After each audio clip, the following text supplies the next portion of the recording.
Morning, everyone. Welcome to this year's Place RESI. I'm Sarah Townsend, editor of Place Northwest. I hope you've enjoyed some of the networking in the other room and got yourself a coffee to start your day. This is our latest event hosted through Remo, which is essentially a virtual reality version of our popular live events. We think that it's a brilliant step towards a more authentic conference experience while staying online and keeping everyone safe. I'd like to thank our sponsors today, Trowers and Hamlins, Lexington Communications, WSP, Sigma Capital Group, Rendell and Rittner, and Close Brothers Property Finance. Thanks also to our virtual exhibitor, G Builder, an app for house builders. We've got more than 300 registered guests this morning. The turnout is fantastic. So this will be a great opportunity for discussion and interaction with colleagues in the industry. In terms of format, there will be two halves with a networking break in between. Each half will have a presentation followed by a panel. There will also be half an hour's networking at the end, so you can continue making connections and doing business. I'm sure many of you have attended our Remo events before because we've been staging them since September. But for those of you who are less familiar with the platform, a quick run through of what you can do without it.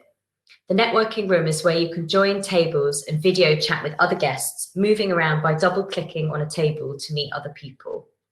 You can take conversations private if you wish. Just look for a free table and suggest to your fellow delegate that they meet you there.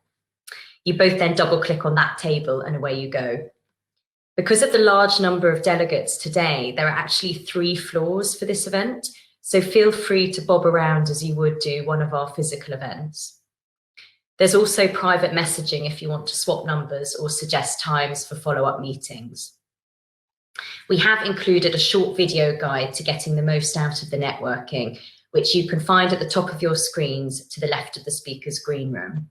You can also click on the sponsors' logos to find out more about them.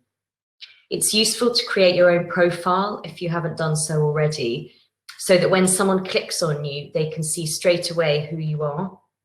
Don't forget to pose questions to our speakers as well using the Q&A button. We'll weave them into our panel discussions and we'll try to get through as many of them as possible. Remo is a relatively new format for us and we're excited to be using it as it does offer better opportunities to get involved rather than sort of sitting back and having the flat video experience offered by Zoom. But please do give us feedback after the event because we're always looking to improve. So on to today's agenda. Our strong turnout today is evidence of the sector's continuing appeal. And as one of our panelists pointed out to me earlier, it is fitting that for the first time since we've staged it, almost everybody at this year's Place RESI will be attending the event from the comfort of their own homes. Certainly as the pandemic started to disrupt the property industry earlier in the year, residential was and remains one of the few sectors alongside industrial, perhaps, that has held up reasonably well throughout. Regardless of the climate, people still need places to live in, even if their demands may change. This event will therefore explore the outlook for this sector over the coming months and aim to give some pointers on successful housing delivery and how to create truly sustainable and healthy communities. So without further ado, let's kick off. To start with, Duncan Sutherland, Regeneration Director at Sigma Capital Group and a board member at Homes England, will present an update on the company's work and some recent residential market research that it has produced. Over to you, Duncan, if I can welcome you and if you could turn your own camera and microphone on. Good morning. Good morning. So thank you, Sarah. I mean, good morning, everybody. It seems very strange to be here. We've got all the tiers going on. We've got COVID. We've got lockdown starting today. We've got a US election which just defies all logic. And well done to Place Northwest for putting this on, and well done for all of you, given all the attractions elsewhere, for coming into this. So what I'd like to cover this morning very quickly, because it'd be good to go on to the discussion, I think, is give you some feel about Sigma, what our platform is, how we've grown over a very short period of time. As Sarah mentioned, we commissioned from our Manchester office some market research, which was across the country. So just give you some feel for what came out of that. Talk about how we dealt with COVID, which in a residential market, but particularly rented, is always a very difficult subject. And then I'll take off my Sigma hat, put my Homes England hat on, and just give you a quick summary of where we are with Homes England and what's happening nationally and how that impacts locally. So let me quickly outline Sigma's platform. We've got offices in Edinburgh, Manchester and London. Manchester is where the bulk of our staff are situated, and that's where the main operations centre is. That's really where most things happen from. The platform enables us to do various things, provide quality, affordable housing and family homes, particularly in suburban areas. The key about it is the platform allows us a delivery speed which is about 4 to 5 times greater than actually if you were selling homes. Now that's got lots of connotations to it, but the fact that we can because we've got a really efficient system, we can do it 4 or 5 times each site, about 4 or 5 times quicker. It is suburban, as I said, and some of the key criteria are good transport links for where our sites are, and near employment, really good employment at hospitals, universities, colleges, that type of thing.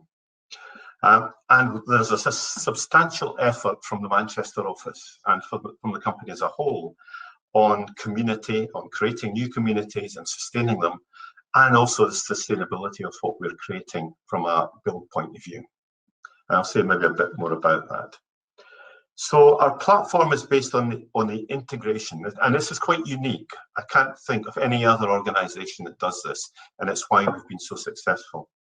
So it's the integration of, firstly, really focused investment and institutional investment largely.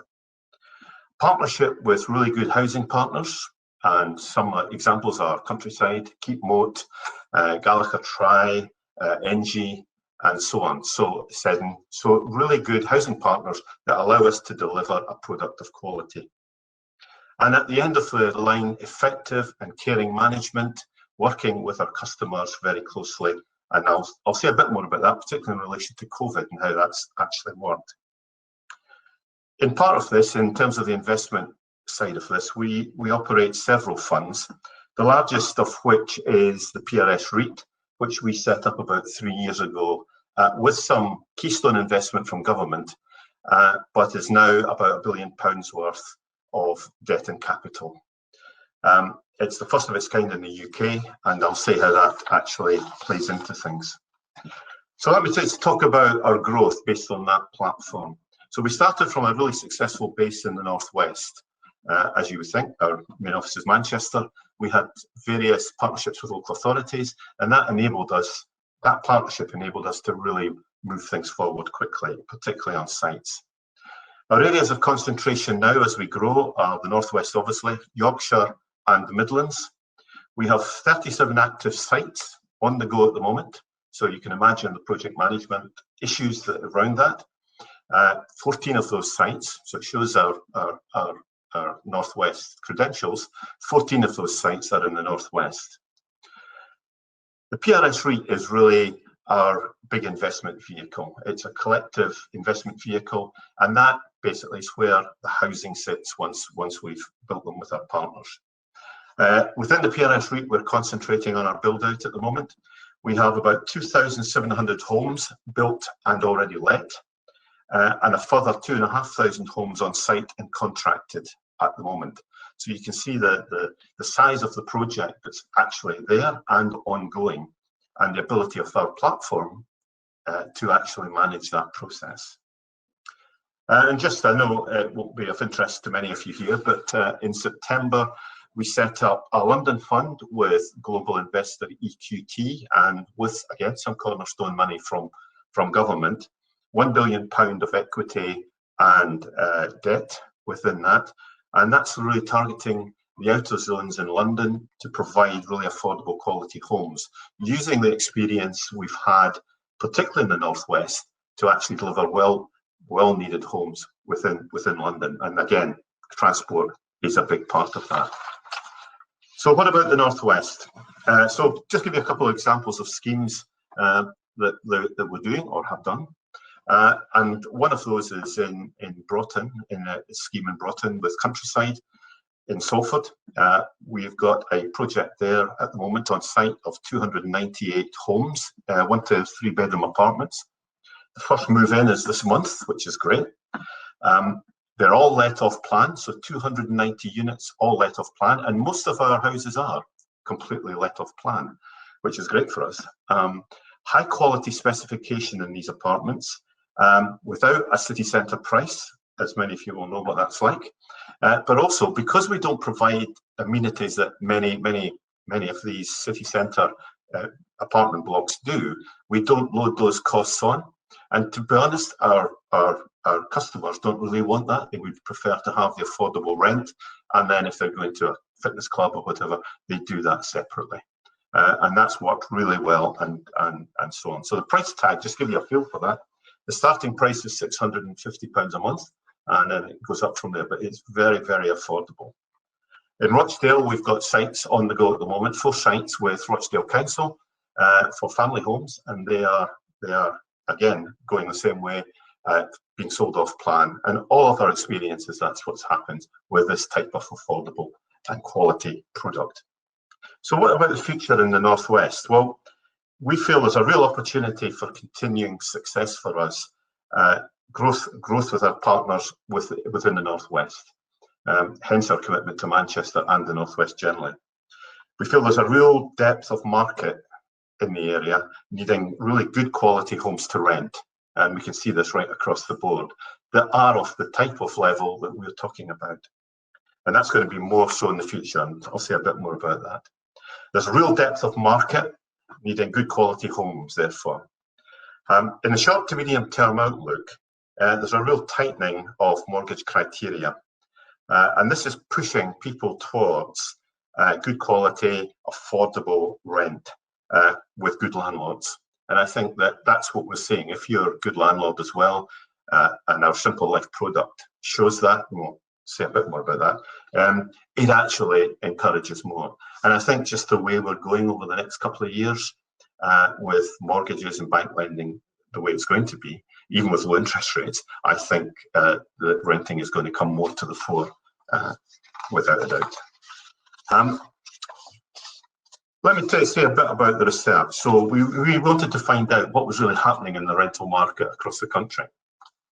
And we focused on all rental classes, and we concluded various focus groups within that. And just give you some headlines, really. So the renter, the average age of a renter in the UK is 45 years old. The average spend on rent is £660 per month, which equates quite nicely to our rents. 55% of renters has been in renting for six plus years. So it's now not a temporary thing. It is really people feeling that this is a permanent home and it's their home. There are pretty interesting feelings and attitudes towards renting that came out of the survey. One is a real resentment, largely because of choice. They feel that there's not enough choice, and part of that's homeowning, part of it is not enough choice in the renting market. They don't feel like they're treated as customers. They're treated like a bank balance, somebody to pay the check. And also society has put a lot of pressure on people like this, both societal and political issues of saying, forcing people down the road of home ownership. You need to do home ownership because that's what's the done thing. And if you can't afford home ownership, that's not a good thing if you're in rent. So I think there's something we need to do collectively as a society to actually say renting is a good thing. It's not that bad. And one of the things that came out was real feeling that attitudes change depending on the landlord somebody had. If they had a bad landlord, they obviously had a bad view of it. If they had a good landlord, they were absolutely really keen on it. So the reasons for renting that came out of this were 3 main ones, really. Freedom and flexibility, kind of goes without saying. You can move on if you change jobs and so on. Early retirement, people cashing in their equity and using that and renting a good place. And thirdly, try before you buy. People that actually rent in an area or a housing scheme because maybe that's where they want to move to and they want to try it. Does this suit us, and so on.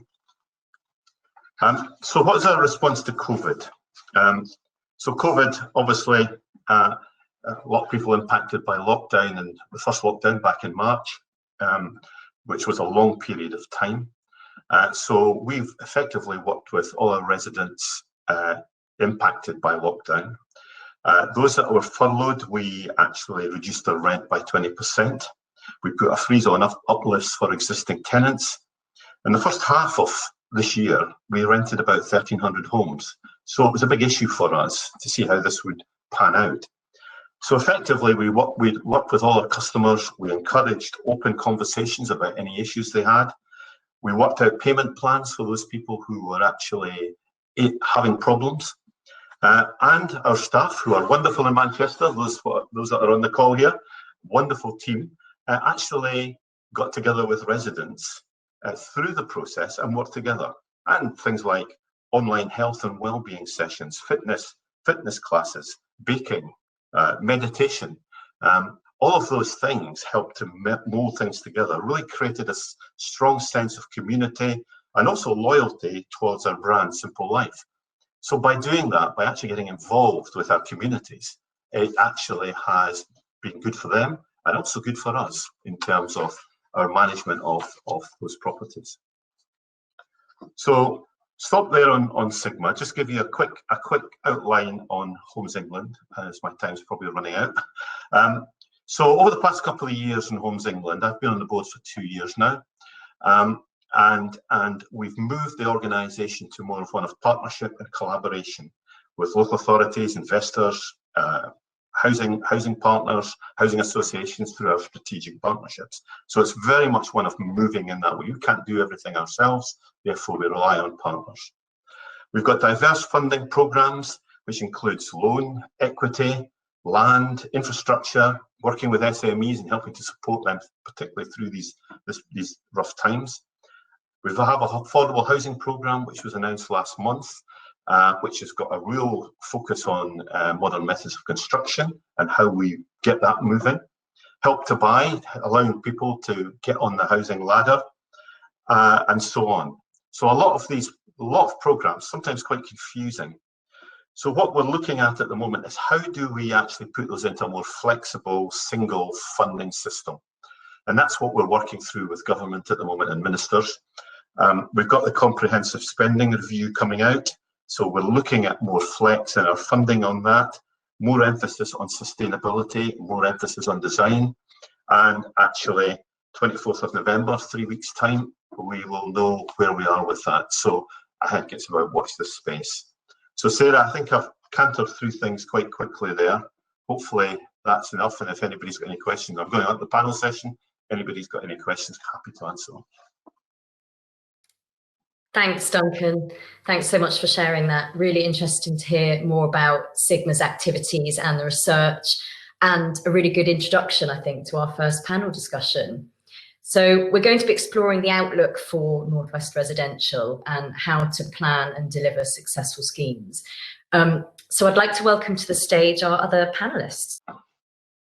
Planning Director at PLL&P, Dan Joyce, Director at Close Brothers Property Finance, Claire Griffiths, Executive Director of Growth, Development and Assets at Irwell Valley Homes, Duncan Sutherland, Regeneration Director at Sigma, and Hilary Bretpar, Project Director at Far East Consortium. Please could our speakers turn on your cameras and microphones if you haven't already. And to our audience as well, please feel free to submit your questions via the Q&A panel. Hi all, good to have you with us. Hi guys. Hi, morning. Morning. Great, okay, we'll kick off. Dan from Close Brothers, I'd like to start with you if that's okay. Could you give us an overview briefly of where the residential market is right now? What are the factors driving and impeding growth and sort of investment appetite here? And will these factors change in the coming 6 to 12 months, do you think? Thanks, Sarah. I mean, in terms of an overview of where we see the residential market, it's one where, you know, I think there's been a lot of focus over the last six months or so since the first lockdown on making sure that completions happen, so build complete. with a lot of focus around sort of Help to Buy and the stamp duty holiday in terms of that sort of cliff edge that's coming in March. So we could see that the SME market particularly, as well as the large PLCs, have focused really on delivering so that they can make use of those government stimuluses. But the market and particularly within the funding world, we're very aware of the end of March and what that might bring, and the challenges and the barriers going forward. And I think the sort of in more recent times and recent discussions I've had, I think we're going to see 2021 becoming the year of build, if you like, and then we're going to build ourselves out of a recession, because there has been so much focus on getting completions and getting those sales through on Help to Buy that actually starts on site have slowed down. So I think there's going to be a change in philosophy and strategy for a number of developers. Although, converse to that, a number of the PLCs have released their annual accounts and have demonstrated that actually build completions over the last year are down 35%, which I was quite surprised by, given what I've said and what we're seeing in the SME market. But I think we can't steer away really or avoid that cliff edge that's coming our way in March. Help to Buy, I think has underpinned the market for quite some time. It has been seen as quite controversial, but Sarah, you'll be aware that Close Brothers, alongside the Home Builders Federation, undertook a survey, it's probably the most comprehensive of its type, of SMEs across the UK. Now, focusing on the northern region, our stats are telling us that sort of 68% of the SME developers make use of Help to Buy, and it underpins sort of 25% of their sales. So straight away you can see what an issue removing the current Help to Buy policy away, and I know it's moving to more localised caps, but those localised caps, as it looks at the moment, are not sufficient to sort of underpin the market going forward. You've also got the stamp duty holiday, which again is scheduled to end in March. So you're going to have that sort of double whammy. So from a macro perspective, I think that's what we're looking towards, and it's coming down the track. I listened to another webinar yesterday where Gavin Barwell was speaking. It was with Savills, and it was quite interesting that given his input in government, that his feeling was that something's going to change and there will be some form of government stimulus for the housing market, but at the moment we just don't know what that is. So I think as I say, I think a lot of builders have been focusing on that. Let's get build, let's get complete, let's make use of those stimuluses, and then 2021 will be a sort of spin around and let's build, as we say, out of this recession. And I think we're quite lucky as a sector that house building construction is at the sort of top end of the sort of government's agenda. When Duncan's talking about Homes England, it's very much at the top. It's so important to the country's GDP. So the industry's been extraordinarily resilient. And we're into this new lockdown, and one of the areas that's remained open is construction. So that brings other positives. We're looking at sort of furlough has now been extended, but that was another one of those cliff edges on unemployment.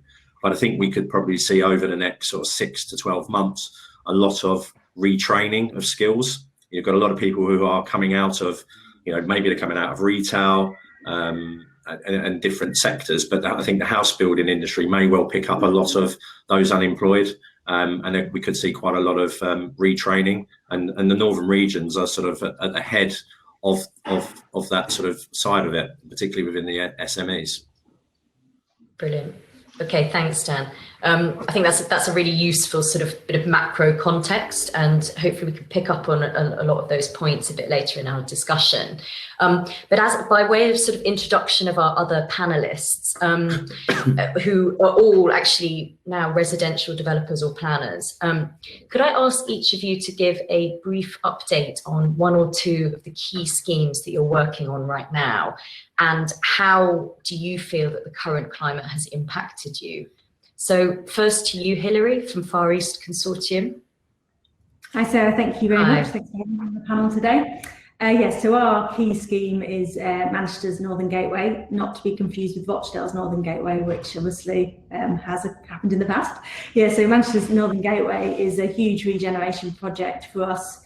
It's 15,000 new homes over a 15 to 20 year period in a joint venture with Manchester City Council.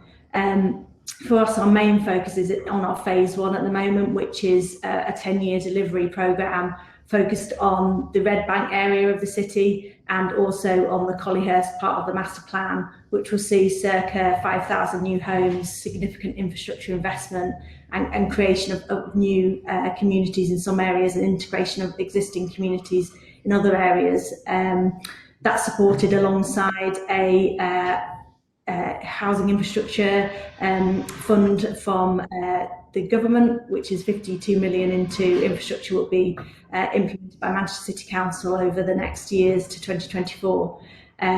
So I suppose for us, we've got a huge pipeline and a huge level of work going on. And to echo some of the things that Daniel was just commenting on, yes, we've seen a huge increase in demand, actually stimulated by the SDLT and Help to Buy, and also the low inflation rates. We also have a number of sites completing over the next 12 months. But for us, we're sort of looking at the much sort of longer term than sort of what's going to happen in the next 6 to 12 months and how that might impact us. For us, our investment in Manchester is very much patient capital led. It's sort of looking at the long term. It's sort of thinking how best we spend our money now and also in the future. So to date, we've invested £100 million in Manchester. We are 57 million of that is our own equity. So we're looking to triple our equity investment in the project over the next financial year. And what's good about working at such a large scale for us is we can look at how best to spend that money, whether we turn up apartments, whether we turn up the housing product, whether we focus on delivering infrastructure. We'll all be sort of led by how the market fares. So I suppose, you know, for us, you know, we've got a huge investment programme that we're focused on delivering and absolutely committed to Manchester. But we're not looking at it in 6 months' time, we're out of here if there's no market. We're trying to create a market, and we're trying to, you know, be at the forefront of helping the city get out of the position that we're on the cusp of, you know, delivering the homes and building in the city as part of that stimulus to help the city. Brilliant, thanks Hilary. Richard from Peel LNP. What's in your intro, both at Peel but also its new house building company, Northstone? Yeah, thanks, Sarah. Morning, everyone. Yeah, we've got quite a lot on in the Northwest, as people probably be aware. The big waterfront projects in Liverpool, Wirral, and also Manchester, Salford, Trafford. We're on site in all those areas at the moment, and that's a real mix of different phases of residential. So we've got, I think the one to pick out would probably be on Wirral, where we've been working on the Wirral Waters project for some time, but we're on the cusp now of delivering the first sort of residential phases, which is three schemes together. One is a modular joint venture with Urban Splash. There is the Build to Rent legacy project, which includes affordable, and then we have the Belong Care Village. So that's actually creating quite a nice mix of different things beginning to happen there to kickstart that whole regeneration. So that's over 1,000 in the pipeline in the foreseeable future there. Just in terms of the more sort of suburban and family housing, Yeah, to mention Northstone, Peel decided a couple of years ago to get back into house building, having spent a couple of decades out of it, and we've set up a company to create a sort of new product on a blank sheet of paper to try to really hit a new best practice agenda and government policy. So we're building low carbon above building regs. We're doing manual for streets. It's all kind of open plan, flexible family accommodation, really trying to bring some of the best practice into that sort of area of the market that's been dominated by major house building. So that's quite exciting. We've just completed the first few homes on our first site in Bolton, project called Silcash, and there's obviously a lot more in the pipeline, and we're looking at how we can kind of accelerate and diversify that with other partners now as well, in terms of because we're not obviously just going to be able to build it all ourselves. So yeah, there's a lot happening on that front. Yeah. Okay, great. Thank you, Richard. Claire from Irwell Valley, what's occupying you guys in the affordable housing sector? And Dan earlier touched on some of these sort of policy incentives to support the residential sector, and on the affordable housing side, I'm right in thinking I think the government has announced 7.5 billion, I think, for new affordable homes over the years to 2026. So I'm wondering if this is this a positive move for you guys? Morning, Sarah. Yeah, absolutely. I think we as a sector very much see ourselves as part of that build. And just in GM, there are several £billion worth of affordable schemes over the next 5-6 years that will contribute to that.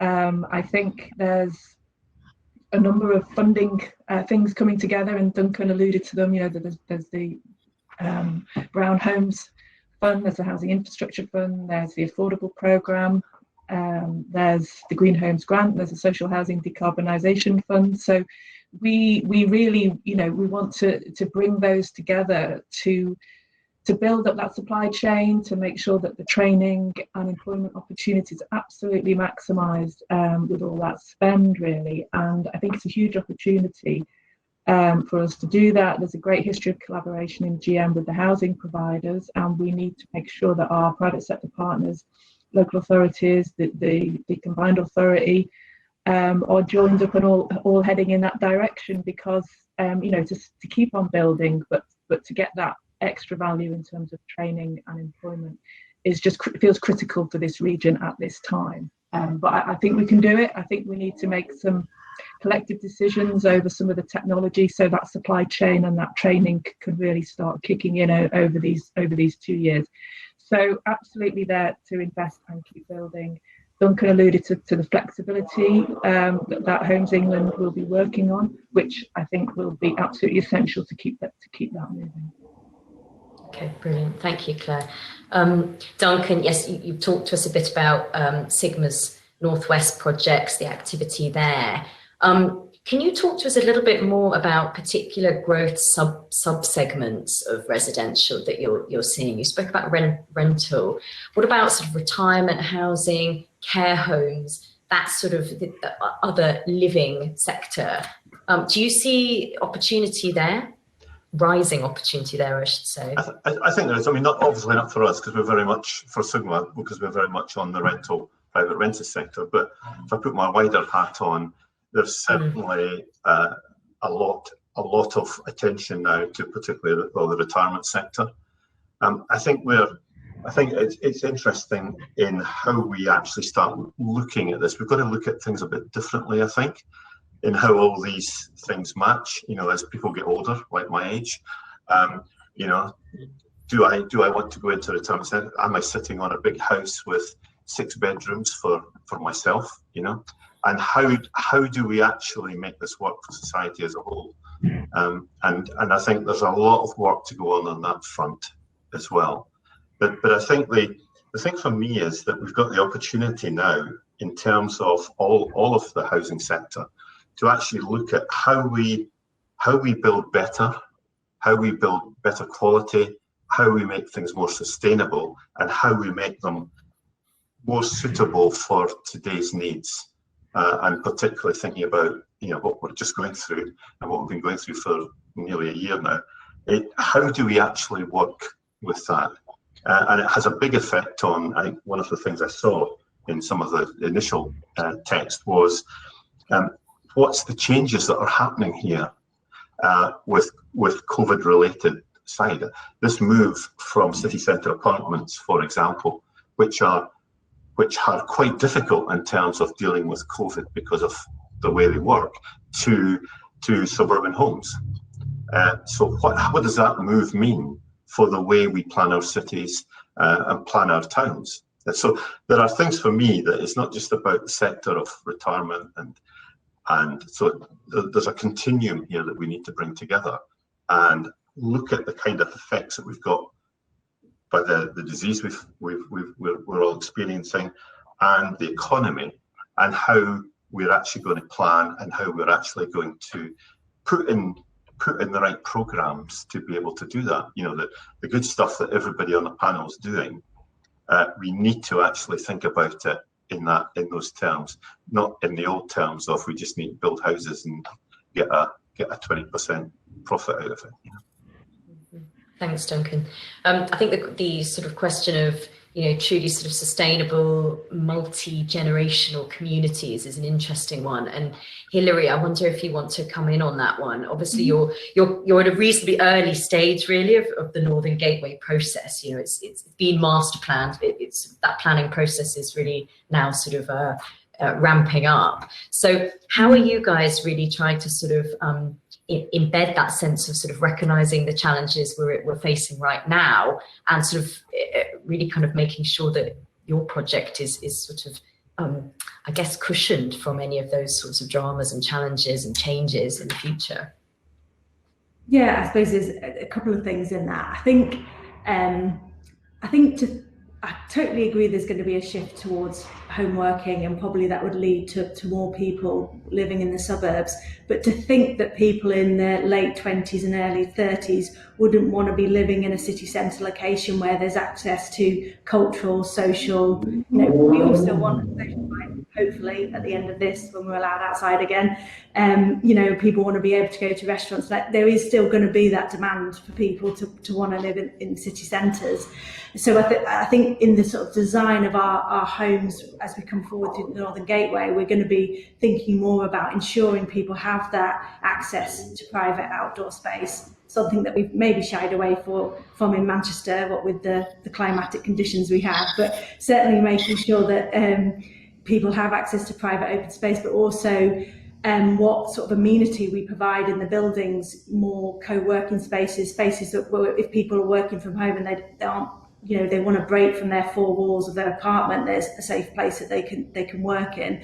So on a sort of micro level of the actual building, thinking about how they might function will change. But absolutely for us, there's a market for city centre living, and there will be, for going forward in the future post COVID. Then on your question about the communities and the bigger piece, I think building integrated, diverse communities is absolutely fundamental for the success of our schemes in the Northern Gateway. So what's really important is the integration of existing communities and ensuring that the people that currently live in the areas where we're working are actually engaged in the process. And we're speaking to them and bringing them along in the journey that we're going on.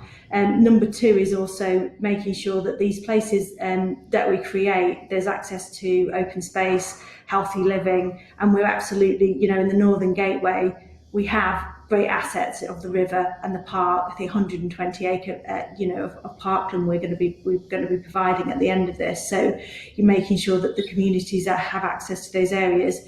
And also importantly, it's the mix and the type of tenure of homes that we provide. So we have a commitment to provide 20% affordable over the geography of the Northern Gateway. I mentioned at the outset our 10-year delivery programme for the first phase. We're focusing on also, achieving that level of affordable within that first phase, be it shared ownership, social rent, affordable rent. We're looking at all of those products, and we've recently gone out to the market to find an RP to work alongside us, because we absolutely need that intelligence from the market to help inform these communities that we're building. Our model is open market sale for FEC, so we are, fully aware that there will be a BTR aspect, there will be retirement living. It's a big geography, and it's important that we're not just looking at high-rise private residential. It is that mix to create a community that people actually want to live in and thrive in. There's a lot for us to look at. As you said, we're at the early stages, but all of this is completely on our radar, and finding partners who can help inform our thinking. We're not a affordable housing delivery company, but we need to partner with people that can help us on that journey. Interesting. Yeah, thanks, Hilary. I think that breadth and diversity of residential schemes is very, very important, and will continue to be so. I'm wondering from a funding point of view, actually, Dan, we've seen such sort of intense investment activity in the PRS, the high density, often the high rise sector in the past year or more. Is this still a case at the moment where investors have the most appetite and see the sort of the least risk, or is that changing on the back of COVID and sort of other things that people are looking for from their homes? I think it's too early to tell, Sarah, to be honest. I mean, a lot of the schemes that are coming up, those high rise, those PRS opportunities are mid development, and they're committed. So I think we'll potentially see a change over the next sort of 6 to 12 months. And then, going back to, the conversation here about what does the consumer want going forward? I think Hilary's right. I think there's still going to be demand in the city centres. It's just what the makeup of those properties is going to be and what the expectations are. There's been a lot of surveys doing the rounds around what the consumer wants going forward. Internet's going to be key as a starting point. And then you've got, what space they've got within their properties, what the private open space is within those communities. So I think over time that will change. I think, and that's going to come down to planning, spatial requirements, etc. Planning has always been and continues to be a challenge for most developers, and I think that's going to change even more depending on density and, as I say, what the consumer will require moving forward. I mean, within Close Brothers, when we're looking at new opportunities, we focus quite a bit on the quality of the people that we're dealing with, track record, etc. But there's also now, we're now looking at actually what are we delivering? What is our client delivering? Does it make sense? And are they ticking the boxes in terms of that consumer demand? And we're very fortunate. Our client base is very strong. We deal with some developers who have long track records, and they can move with the times, and they can be fleet of foot. And it is interesting just to see how their strategy is already changing. But I think, as I said at the start, I think it just needs a little bit more time to see how that will pan out and how that will work its way through the planning system. Sure. Okay. Actually, I'm glad you mentioned planning then, because of course we've talked about quite a lot of the policy sort of drivers and incentives that are sort of rippling through and impacting the residential sector, but we haven't talked about the government's proposed planning reforms in the Planning for the Future white paper that was published a few months ago. Richard, I wonder if you'd like to talk about that for us. What's your own view on it? Where are the gaps? Where are the opportunities? Will this ultimately be a good thing for housing delivery? Thanks, Sarah. Yeah, I mean, I think there's some common ground between that question and what we've been talking about, actually. There is a suburban opportunity for a sort of suburban renaissance using this whole building beautiful type agenda and gentle densification that the government is trying to push for in places that we've not really seen much new housing going in at all in particularly in the north. So places where we've got projects coming forward, examples like Radcliffe, Farnworth, Atherton, Partington, which we're doing with Sigma and Countryside. These are areas where there is a need for regeneration and for housing growth. And I think that is the direction that, you know, policy is going in. It's politically, you know, favourable, and a lot of kind of funding going into high streets and that sort of thing as well. So I think that is where much of the opportunity lies. There is obviously a big question in there around land release, particularly when the Greenbelt issue comes up, you know, as we're seeing at the moment with the Greater Manchester Plan. But I think just broadly in terms of the white paper, there is clearly a recognition from government that the system, you know, isn't working very well. Change. Whether the proposals that they've put forward are the answer, I think, you know, the jury's very much out, because it is a very high level white paper. The answers to the exam question aren't really in there, and you know, we wait to see what follows and how much of it will actually be implemented. I guess the risk is that if there's lots of potential reform, then you know, planning authorities put the pens down and wait to see what happens, which is in nobody's interest. So we and lots of others, I think, have made that point to the government. They need to be very careful about how they go about this to avoid that sort of hiatus. So yeah, I think jury very much out on the planning reforms at the moment. Okay, thanks, Richard. Claire, do you have a view on that at all? And maybe also specifically the Greater Manchester Spatial Framework as well. Don't want to make it sort of entirely about Greater Manchester specifically, but that's obviously quite a hot piece of news at the moment, because the latest version was only just published a couple of weeks ago. And is now going through the process of sort of hopefully being adopted next year, but who knows? It's suffered quite a few delays already. Yeah, I mean, in terms of the planning reforms, I'm not mad, as you might expect, on the taking out of the requirement for Section 106 affordable homes, which seems an inevitable outcome of those planning reforms. But with my wider head on, if they can genuinely lever through infrastructure levy, you know, proper investment in placemaking, then that has to be a good thing. But you know, that feels like a cumbersome instrument that could take time. I think again there's potential in GM with its combined authority status to try and ensure that proper placemaking comes out of planning and good design. So I would support that. But I think a slightly wider point around existing communities and how we use new build, because we can't leave existing communities behind, either through COVID design, particularly through decarbonisation. You know, that's the biggest challenge. So we've got to, you know, somehow join this up, because it's not going to benefit anybody for people in existing properties, particularly our clients who are going to suffer the hardest in terms of economic downturn. We can't leave them behind. So we have to look for solutions around existing stock, about how we can improve placemaking to make living in a post-COVID world more bearable, easier for them, but particularly with the whole decarbonisation agenda. You know, we're going to end up with carbon ghettos, because it's easier. You know, the easier solution is through new homes. So we can design things in. It's not easy, of course, but if you think of that challenge on existing properties, and you know, I've got 7,500 to get to carbon zero somehow by 2038. You know, we've got to somehow get some big brains, some collective thinking, some joint working to really try and come up with some solutions for this.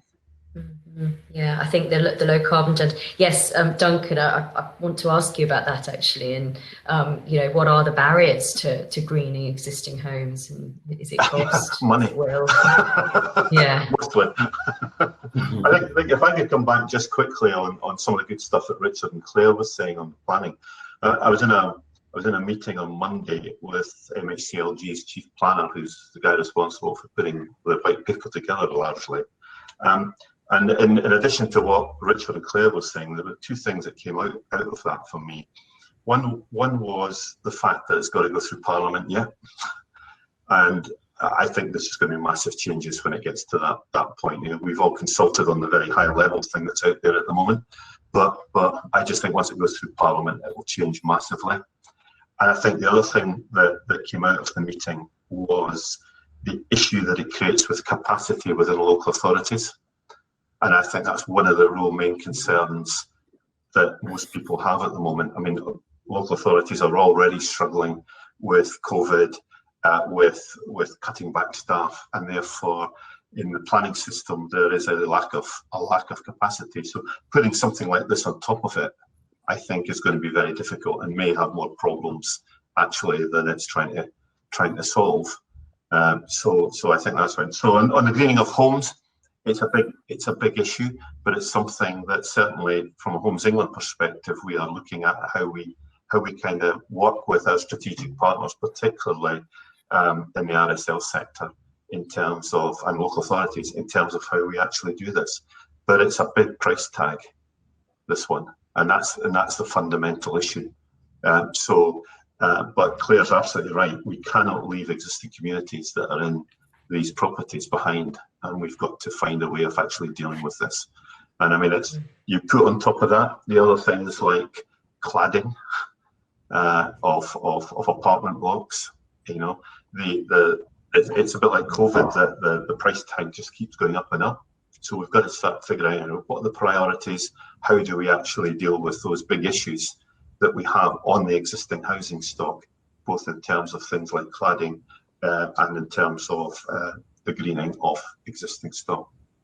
Mm-hmm. And exactly, and really trying to get off the ground some more creative approaches to financing green initiatives, I guess.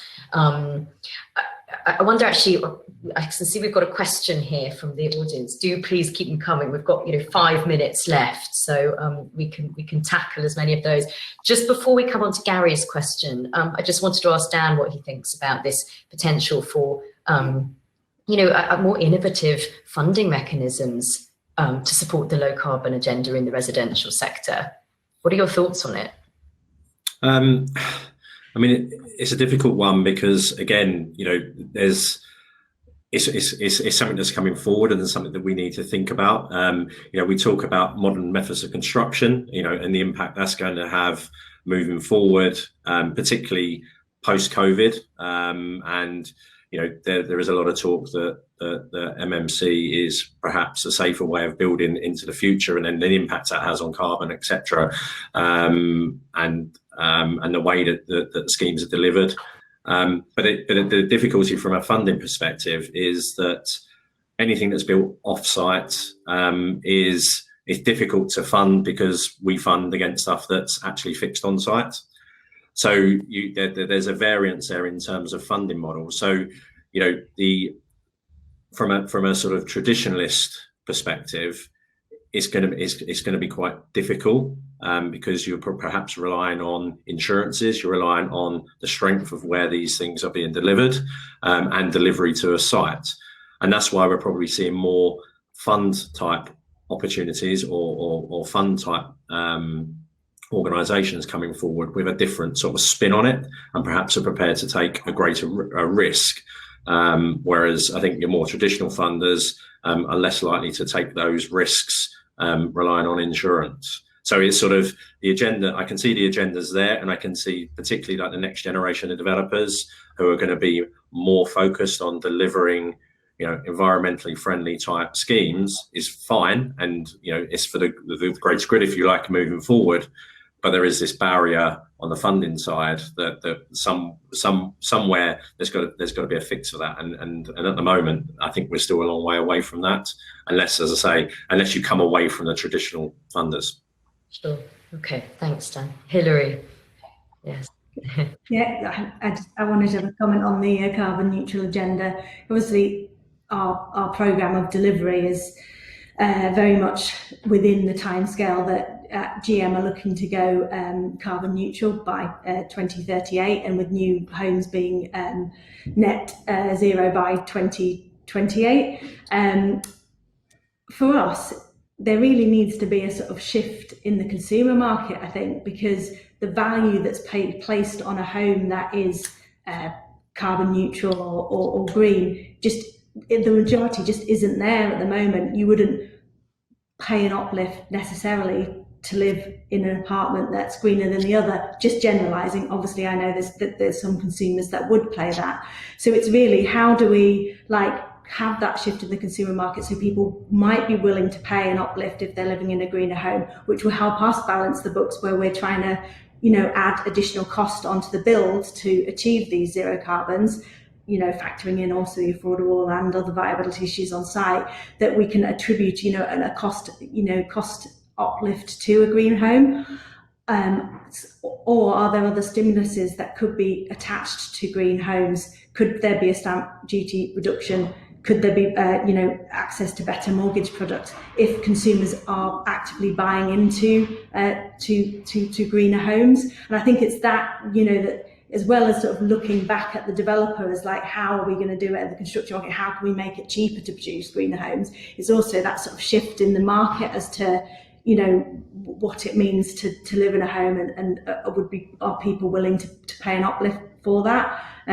So that's sort of like things that we're wrestling with when we're thinking about how we're going to achieve our obligations. And certainly when you look at the GMSF, sorry, just to bring it back to GM again, when there's 50,000 new homes to be delivered in the plan period, 30% of those homes for Manchester are in Northern Gateway, and obviously we need to be working really hard to make the green agenda work. So no solution now, but we're definitely thinking about how consumer market can change to add more value to That's a really, really interesting point. And in terms of the sort of these sort of additional costs perhaps that developers are grappling with, Gary Wolstenholme's comment here about effect on costs in build and rentals from kind of this requirement for greater flexibility and access to outdoor space being essential for health and well-being. Residents are looking at that more. I wonder if Claire or Richard, you'd like to address that one, and whether you're seeing that kind of affect your company's build costs. I think, Claire. yeah, I mean, we're already up against the change in building regs next year, and the Future Home Standard, which we think, we don't know yet, will come in from 2025. So we already are looking in terms of our life cycle costings and on new builds to stop gas probably in the next 12 months. So we have to find that extra cost, and it is a not unsubstantial cost. I think, as ever, we're looking to our Dutch and German and Danish friends to, that they are developing some more revenue-based solutions to the capital. It doesn't solve it, but things like what we call comfort rents, so that where energy plans could be built in from day one on top of rent, are one potential solution. Trying to work together to get those heat networks in place as well, which will look to existing stock as well as new build. I think it's going to be a fascinating decade. I'm really looking forward to it. I think that the level of technology change, I think in 5 years' time things will be looking completely different. And it's great to be part of it. Interesting. Yes, there's suddenly been a flurry of questions, and I don't know if we've got time now to answer them all. I actually think let's go for the one which has got 2 votes. PRS developers, funders are suggesting a saturation within Manchester, specifically, and look to the edges. And RSL providers struggle to make the values work there. Do the panel see a shift away from the city centre? We did tackle that one a bit earlier with more opportunities in the suburban areas. I think it was Richard who touched on that. Do you want to sort of flesh out that one, that there are some opportunities within the suburban market, and then we'll probably have to wrap up there, I'm afraid. Yeah, I think it's also a question of capacity. I mean, if you look at the city centres, they are very dense, very urban, and it's the regeneration areas surrounding them where more of the opportunities lie. I mean, you can actually see Manchester and Liverpool city centres growing out into those areas. So, a lot of the opportunity is in there, and then in the further kind of suburban locations. So I think it's maybe as much a question of capacity as it is saturation. Okay, brilliant. Now, just before we wrap up, we have had a question about biodiversity Are the members finding difficulty in securing off-site options for biodiversity net gain across the GM region? I think it's an interesting question, and we don't have time to sort of touch on it now, but I just wanted to address the fact that Richard has said that Peard is setting up a biodiversity bank. You'd put a note on our chat, and perhaps you can tell our audience about that in the wider chat as the networking is going on, because I'm sure that people would be interested to hear about that. So yes, I'm afraid that's all we've got time for now. Thank you so much to our speakers for a brilliant conversation. A virtual round of applause, please, and to our attendees for your input. Could I ask you all to stay on for the networking break, and we'll be back for the second half presentation and panel at 11:25. So let's now switch to networking mode, and thank you all, and see you very shortly. Hi everyone. Suzanne Benson, partner at the law firm Trowers and Hamlins, will present now on a piece of research her firm has been doing for the past year to understand better people's perceptions of what contributes to the future prosperity of their own cities. So over to you, Suzanne, if you could turn your own mic and camera on. Right, good morning everyone. It's really lovely to be here, and a real shame that we're not getting to do this in person. As Sarah mentioned, I think you'll be pleased to know I'm not going to talk to you about law this morning, or the GSF, but instead I want to talk to you about a project we've been running for a little over a year now, which builds on our earlier work, which was seeking to establish a rationale and framework for measuring the social or the societal value of the development and construction projects we're all involved in as a sector. In 2019, we embarked on a new campaign to try and understand a little more about what drives prosperity in our cities and our urban centres. And when I say the word prosperity, it does mean different things to different people. I'm really focusing on it in its widest sense. So cities that flourish, that thrive, that are successful, and yes, that does have a financial element, but really we're trying to look at this from the widest, most inclusive focus. And as human beings, we really need to be able to interact with each other, and our urban centres have developed to facilitate this, both physically and socially, and I think that's a fact that we've never been more conscious of than this year. But cities also have their downsides. People are reporting being increasingly lonely, and we're seeing racial and economic exclusion, which has created large groups of people who really feel that they're not benefiting from the economic growth of recent decades. On top of that, this year we've seen COVID-19, and it's set to be one of the greatest influences of change looking forward. It could change the way we work, it already has, how we engage and support the communities around us, and the choices we make about where and how we live. And obviously today we are focusing on the residential side. I think it's fair to say in recent years, as an industry, we've been on a really positive journey in looking to understand how to deliver that inclusive growth in the projects we engage in. But I think the key now is really trying to understand what people expect and what they want. So as part of that, in August 2019, we commissioned a YouGov poll, which looked at people's perception of their prosperity. And we focused on four UK cities, the four cities where we have offices located. So Birmingham, Exeter, London and Manchester. And some of you will have attended our first discussion event, which was actually November last year, which looked at the outcome of that poll and was held, I think somewhat ironically, at home, the Arts and Culture Centre, as opposed to where you all are now. And as part of that event, our partners in media, their city strategist, Peter Griffiths, analysed the results of that poll alongside the comparative statistics of the performance of Manchester. And had I been talking to you in April, which is when we should have been having this event, that's the kind of thing I've been talking about. But as the year went on, and acknowledging we've all seen significant change, we decided to rerun our YouGov poll in September this year. And this morning, I just want to run through a few of the results and what they indicate about what that shows, that representative sample of what people feel about their future. So you'll see as I go through this, some of the questions we've rerun, and we've asked some new ones as well, just to take into account people's views on the impact of COVID-19. So firstly, we asked people how long they feel recovery will take. And I think what is really interesting from the responses on that, the significant difference between the Manchester response as opposed to the other three cities, which follow a quite similar trajectory. Quite possibly that's a result of the more stringent regulations we've all been living under since July. But what's clear from the responses is people are quite negative about very short-term recovery. There is a significant degree of confidence that in the medium term, so that 1 to 2 years, we will see recovery.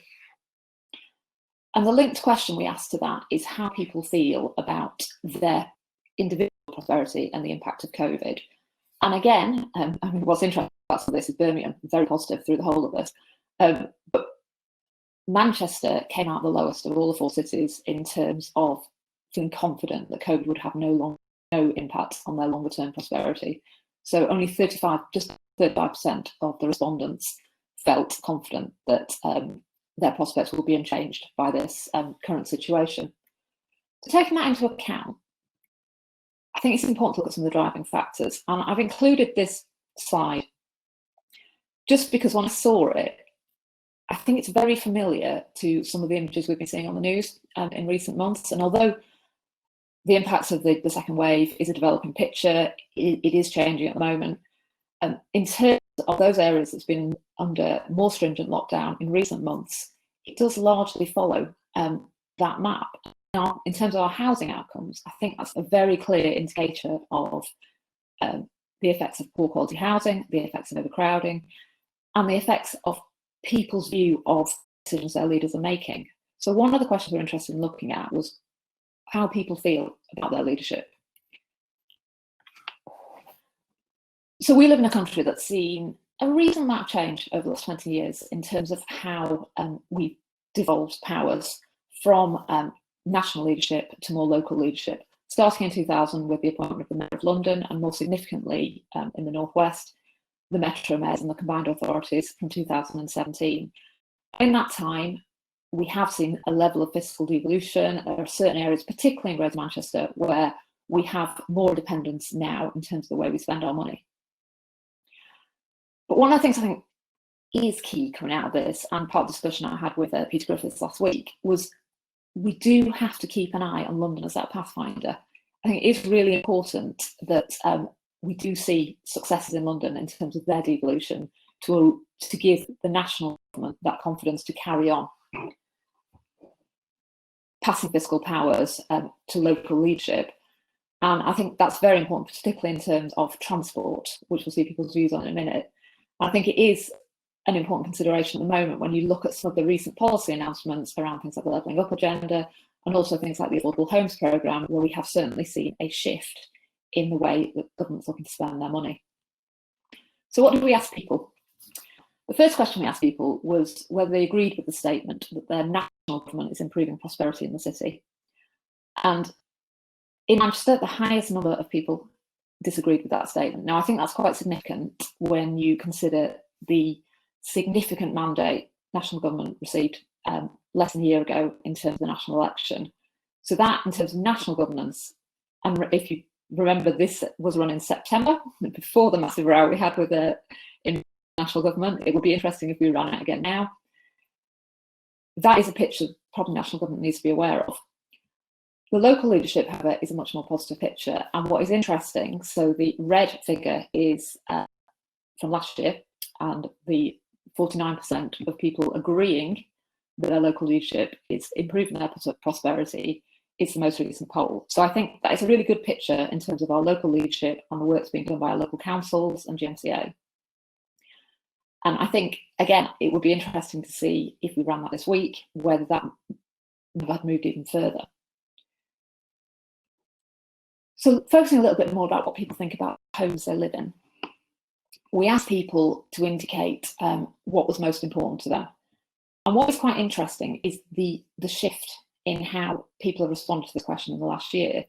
Very, very clearly last year from Manchester, people, highest number of respondents across the 4 cities felt that better quality housing was very important to them. And in terms of the age of the stock we have in the North West and the issues we have with housing, that isn't surprising.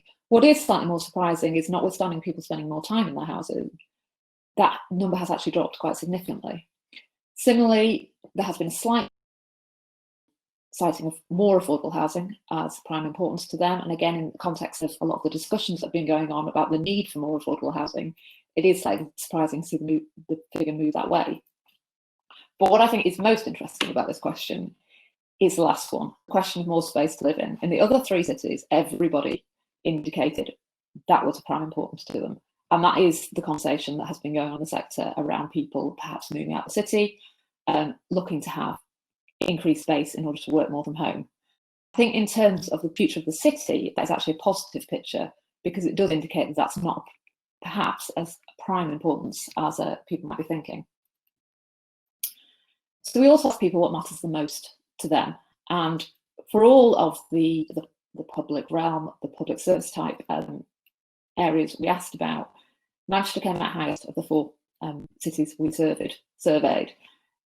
It's probably unsurprising that public transport has dropped a little over the last year and people are using it less, but there is still a significant swing towards focusing on public transport as important to people as they come back out of the current situation.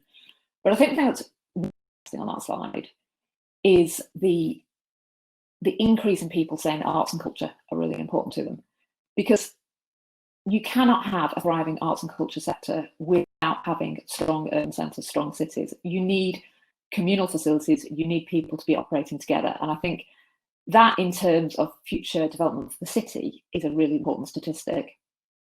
I think the education one, for anyone who tried homeschooling this week, is slightly surprising. We then asked people about what their views were on the future. And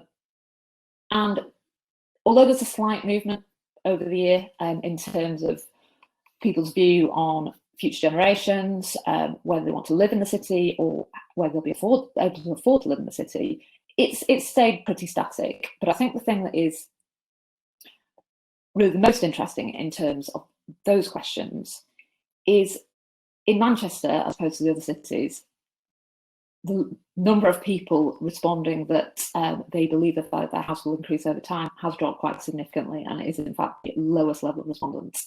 So that doesn't fit with what's going on in the market at the moment, where we've seen quite significant value increases in the last few months, or in terms of what commentators were saying, certainly going into the start of the year.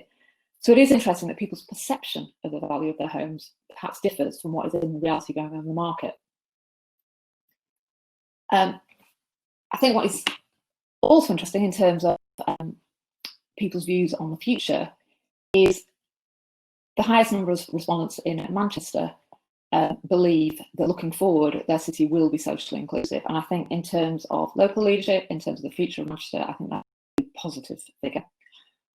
There is also a good level of positivity in terms of the potential for the city to be environmentally sustainable in the future. Which again I think is really important, and hopefully means that some of the messaging in terms of what we've been trying to achieve as a sector, but in terms of what the council's trying to achieve, I think is really key. So the last thing I want to touch on, which might not be obvious for a residential conference, is a statistic that came out in the presentation we did last year, and we've updated. And it looks at business startup. So this is innovation in the area. And the reason I think it's really interesting is when you look at the average UK range, Manchester's number of startups, and that's for 10,000 people over a 12-month period, is significantly higher than across the UK. And that in fact has dropped from the year before. So the year before it was over 90. What has worsened slightly in the last year is the number of closures per 10,000 people, which again significantly outstrips the UK average. But what that says to me is, as a city, as an area, there's an awful lot of creativity. There are people that are willing to take risks and willing to start up new businesses. And so the focus for us as providers of real estate, looking at where people might want to live, will be how can we support that innovation and how can we ensure those startups flourish so they can employ the people who want to live in the houses we provide. And as it's the first day of lockdown, I thought it was good to end on a positive. So we'll be continuing this project. We'll be continuing to analyse the outcome of the responses we've had. But I thought it was useful to share it with you this morning, and hopefully that will help Sarah with your panel discussion. Thanks, Suzanne. Thanks so much for sharing that. I thought that was a really fascinating overview of the study, and also it served as a really good big picture intro into our next panel session, which will discuss how to future-proof housing and communities for generations to come. So I'd like to welcome to the stage Andrew Johnston, Head of Planning at Urban Splash, Dan Jackson, Planning Director at WSP, Gillian Harrison, Associate at Levitt Bernstein, Nigel Banks, Special Projects Director at Ilke Homes, Paul Boyfield, Group Property Director at Lexington Communications. So if our speakers could activate their cameras and mics, please, if you haven't done so already. And to our audience, please do remember to submit your questions to our panel through the Q&A button. I know in the last one we had a flurry in the final 5 minutes and didn't quite get to it. There's a few still on the Q&A section now, so hopefully we should be able to get to those. So welcome to you all. Hello. Hi. Hello. Hello. I'm going to start with a fairly broad but very current question to our architect in the room, Gillian from Levitt Bernstein.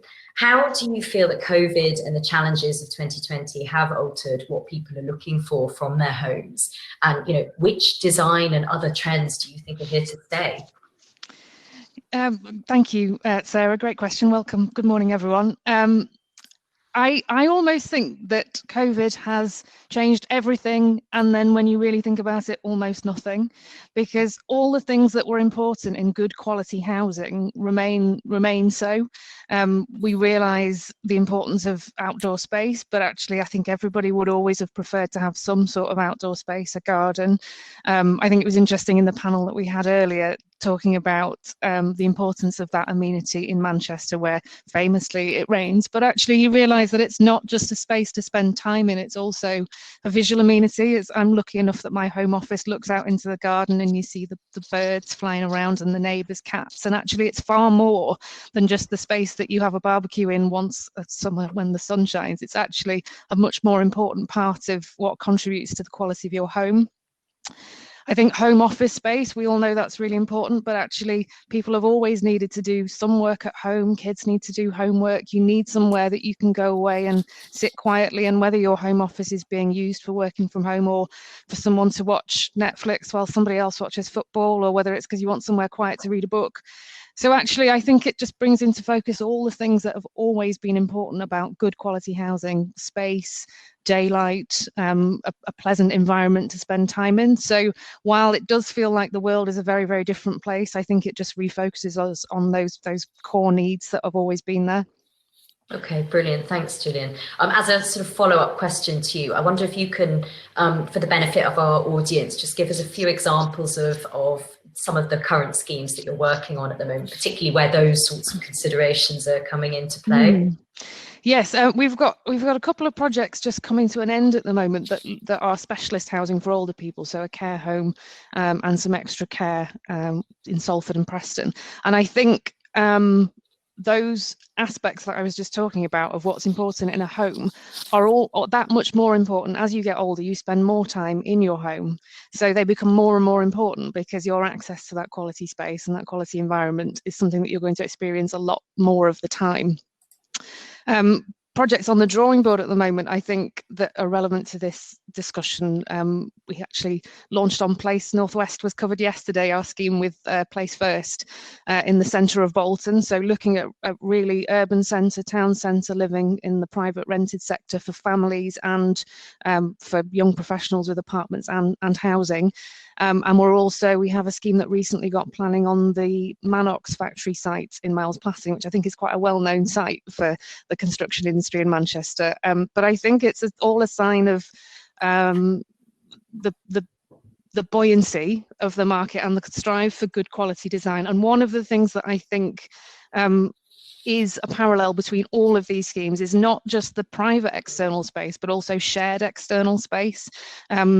The government recently ran the Home for 2030 competition, and one of the things that came through in almost all the entrants to that competition was not only the private garden, private balcony, but the shared spaces that people can make use of. I think our sort of world now is dominated by cars in the public realm, and that's something that's going to be it's going to take us a while to turn around.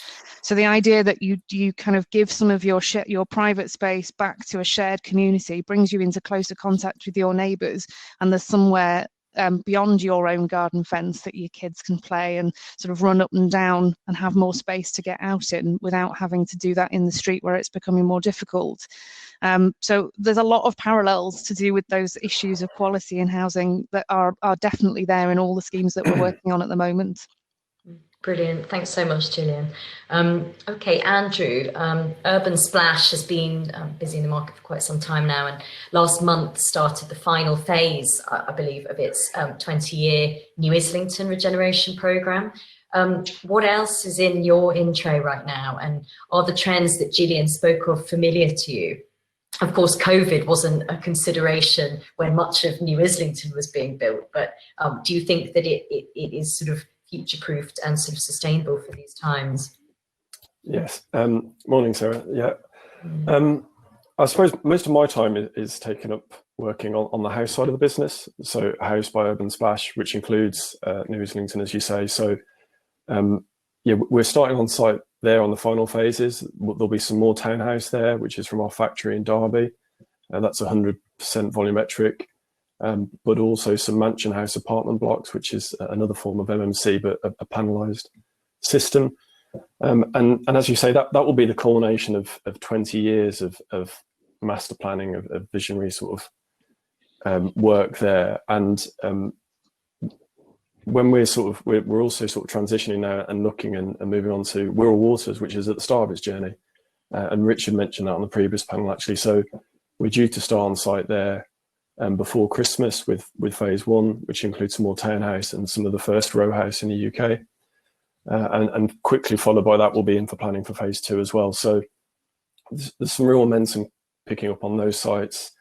Further north in the northwest, we're working on a really interesting site with the National Trust in the Lake District, which is something a bit different again. But also right, not just in the northwest, but we've got our island community in Birmingham for 1,000 homes at Port Loup. Another scheme where we've recently got planning in Cambridge for 400 homes at Northstowe.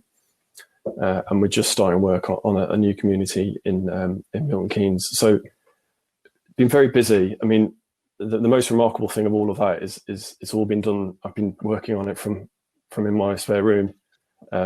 So that's probably been the most surprising thing of this year.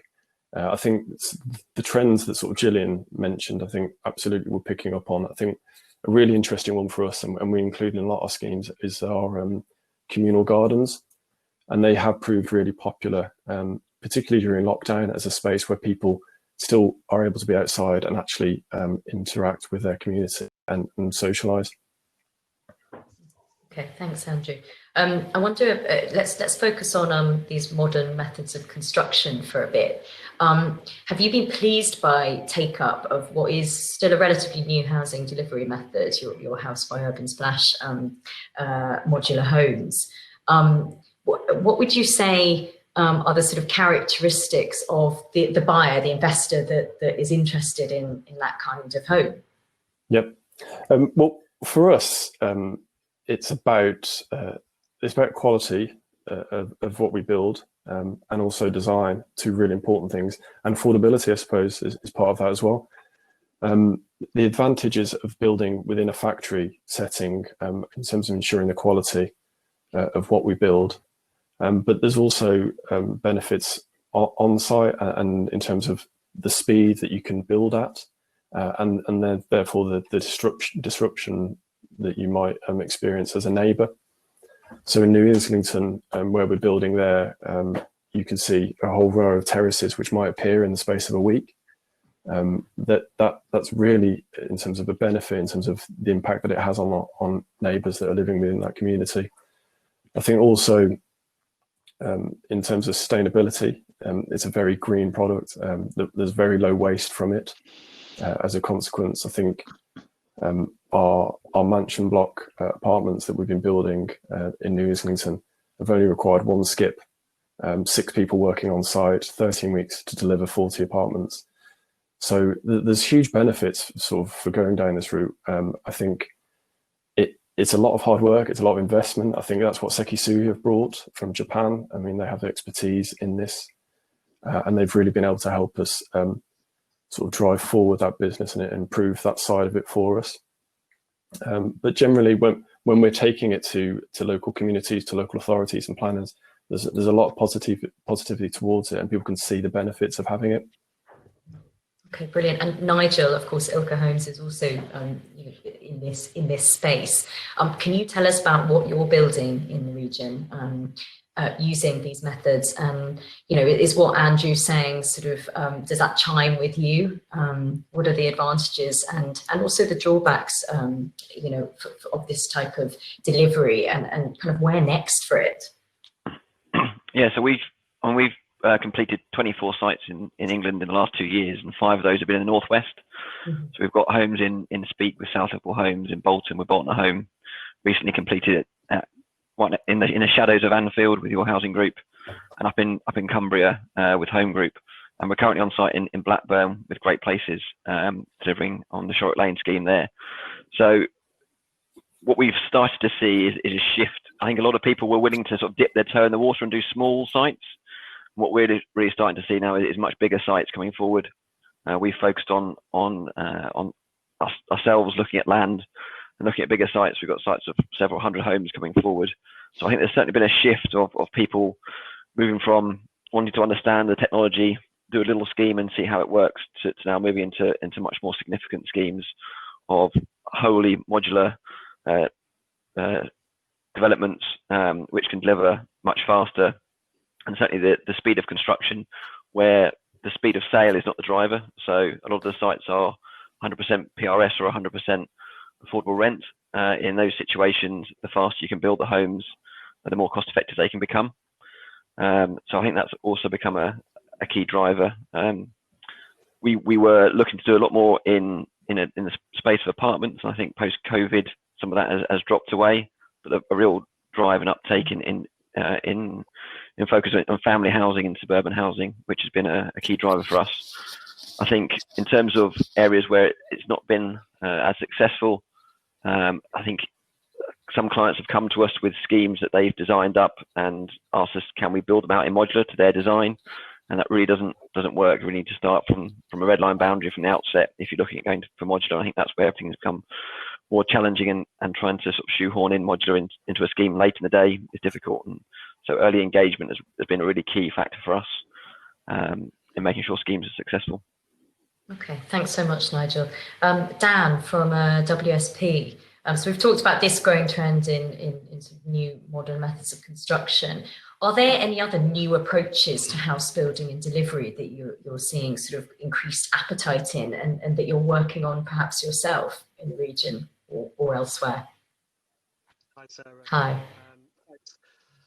I suppose to start off with, Dan, you're rather quiet, so perhaps if you can just sit close to the microphone. Oh, can you hear me a bit better? Yes, a little bit better. Yes.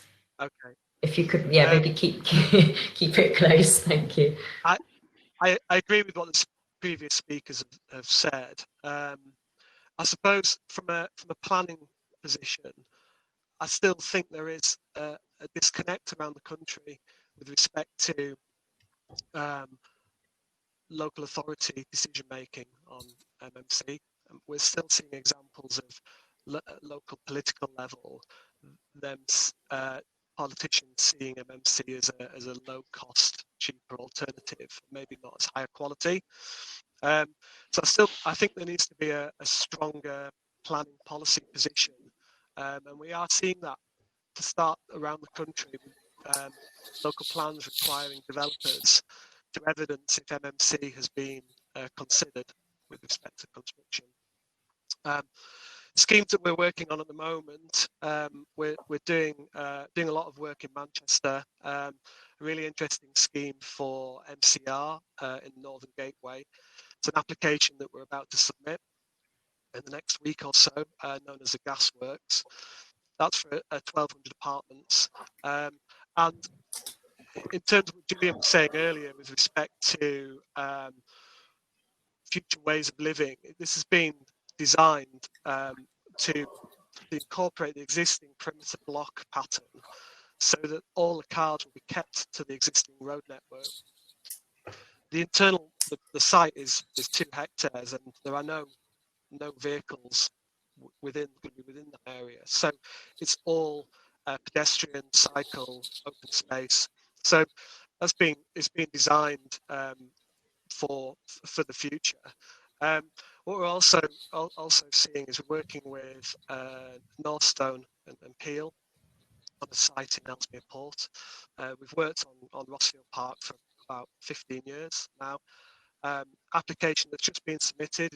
It's the final piece of the jigsaw for 216 houses for Northstone, and that's been designed with future post-COVID thoughts in mind. So a lot of flexible design so that rooms can be adapted to either working from home or a spare bedroom, for instance. High-speed broadband. There's even within the gardens of the properties, there are kind of home offices effectively with Captial broadband and set up for people to be able to work from home. Elsewhere, we're leading on the planning for HS2, so we've got 150 people within the Manchester office, BSP, leading on the planning and environmental design at EIA for Piccadilly Station and Manchester Airport. So it's a really exciting project to be involved in, and there'll see a lot of cutting-edge sustainability is coming into that. Okay, perfect. Thanks, Dan. You are quite quiet, so I'm wondering if possibly it'd be worth trying without the headphones potentially as this session goes on. Okay. I'll put my proper headset on. Okay, brilliant. Thank you. I mean, I hope that our audience caught that. I could pretty much hear everything. It was just quite quiet. But yeah, thank you for that, Dan. Paul from Lexington. Looking at sort of what we've talked about so far in this session, what's your own view on the things that residential developers will really have to deliver in the near future and are going to be sort of almost non-negotiable kind of, right, we've really got to think about this. And we've talked a bit about this sort of, you know, there's no immediate end to the rise in working from home. You know, will homes have to increasingly provide dedicated workspace, more outdoor space, an enhanced focus on well-being, perhaps? What's your view? Yeah, very much so. I think a lot changed and a lot will continue to change. We've certainly got clients who are introducing home office as a standard option to deliver on as many new homes as they can, and finding there's a lot of interest in people saying, you know, yeah, extra few £1,000s or whatever it is, I'd like one of those. And in particular, I think people like if they have that in a separate building rather than a room inside the house. I think there's a preference there. I think in terms of some of the trends some of the things that have changed, I think there's some short-term effects that will wear off, and then there's some that are likely to be permanent. So, for example, there's lots of anecdotal evidence of people not being very keen on being in apartments in city centres at the moment because everything's closed, and it's, you know, the point of being in a city centre in an apartment is it's a place to lay your head, but you're out and doing things. And of course, at the moment, that's not the case, but one hopes next year or eventually things will go back to normal. Whilst we've certainly seen people just trying to move out and an increase in demand for what you might call more suburban or housing, and both anecdotally and in some surveys we've seen, that may settle down. I think other things are probably going to be semi-permanent, such as home working. People may well return to offices, but I think in nothing like the numbers, and employers won't want to be paying the costs for large offices. And also travelling for meetings. Dan mentioned HS2, and I'm a big supporter of HS2, but I used to go to London a lot for meetings, and I don't see myself seeing the need to pay to do that anymore. when 80% of them you can do over Zoom. So I think for people in office and professional careers, what they want out of housing, I could see some permanent changes. Home office, being near green spaces, maybe not needing to be in or near a city centre. I think for other people, people who may be working in a jobs market that's going to change, people working in retail and similar, who are already sadly losing their jobs, and those jobs are unlikely to come back, will be looking at where the new jobs are coming from, and that's in the kind of logistics and employment parks that are coming up. So one interesting trend we've seen is working on quite a few projects where it's housing and an employment element combined. These are larger strategic sites, and they're not particularly designed with, people need to live very close to a place like that. The thing with logistics workplaces, obviously, a lot of people access them by car, but I think it's quite an interesting change. It's quite an interesting trend. So I think some of those will be more permanent changes, driven really by how this has affected Brilliant, thank how you, and Paul. where people In fact, work. actually, what you said about sort of incorporating commercial spaces, that reflects one of our questions here from Gerpalt, Build It and They Will Come. How much importance do you place on the importance of attracting the right commercial spaces to facilitate community development in your planning? I wonder, Gillian, if you're sort of seeing an increased focus on this in terms of the design of schemes, this greater flexibility of use perhaps, and whether this will become more important. Yeah, I think, Paul, your point about the home office or spare room or that extra bit of space in your home that you pay X number of £1,000s for in order to have there for when you need it, but the consideration of when you do need it. So what I'm really interested to see in the future, if we can use the technology of MMC to unlock true flexibility, where you can add a bit to your house and then when you don't need it 10 years later, you can take it away again. So rather than extending your house and then when you finally decide that you're sort of downsizing again, you then have to move because you've expanded it so much, you've created a larger home for yourself. What happens if we can truly flexibly adapt that home and start taking bits off again when you don't need them? I also think, as we talked earlier about shared external space, the other sort of philosophical shift that could happen with that extra bit of space that you need is what we see in the big PRS schemes, where you've got a relatively small home but you have shared workspace. I think what everybody's missing, I totally agree that the level of convenience of this sort of environment and online meetings is brilliant, but we all miss seeing people. And so co-working spaces, really popular, flexible, you can use them when you need them, when you don't need them. At the Marmalade Lane scheme by Mole Architects in Cambridge, they have a community building. Now it's a co-op, so it's people who've bought into this sort of a lifestyle, but it's definitely becoming more prevalent that people can imagine a situation where rather than paying to have a private piece of space that only they can use, if it's cheaper, it's more affordable, why can't you share that space? It's bookable. We do it with cars now, with car clubs, more with cycle provision. Just extend that same logic out to actual physical space. So at Marmalade Lane, they have this community building, and in the daytime, people are using it as a workspace. Kids are playing in one corner. In the evenings, you can rent it out and host parties and things there. That extra space that you don't need all the time, but when you do need it, it's there. And I think MMC really has a lot of potential to start to unlock making that happen in housing. Brilliant, thanks, Gillian. Nigel, I'd love to get your views on what Gillian said about this sort of adding as per need to a home. So I think certainly one of the things that we focused on in designing our homes was around internal flexibility, so the ability to have no structural internal walls, such that the main structure is on the perimeter walls, and therefore you can add partitions or you remove partitions without having impact on the structure, and gives flexibility of internal layout in the future. I think some people have talked about the idea of sort of removing a top floor and adding another floor in. That does have some fairly significant implications on lower structures and foundations, which make it a lot more difficult than perhaps on the drawing board. But I think there is an interesting piece around extensions. I mean, go around a lot of new build housing estates, and a lot of them have got conservatories on the back. A lot of people's garages haven't got cars in, and I do wonder in the future whether you'll be plotting more garden offices rather than garages on sites, and whether that will be a trend that starts to come forward. But that's something I think will be interesting to see. But certainly having flexibility of space, and perhaps picking up the question that's in the Q&A around digital connectivity and home offices. Yes, we do hardwire Cat6 cable to the living space and bed space, and potential home office future space in the future.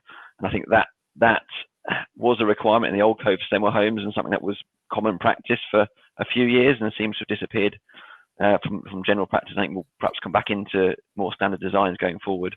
So I think that flexibility of space, but also having some of the wired infrastructure in place to give you high-speed internet where you need it without having to rely on Wi-Fi is important. Excellent. I'd like to come on to talk in more detail about the sort of technology piece of this conversation. But first of all, I wonder how well placed the policy and regulatory landscape is at present to help house builders deliver some of these really innovative and sustainable schemes. Dan, I wonder what you make of the government's planning reforms and also the GMSF, if you're sort of au fait with that.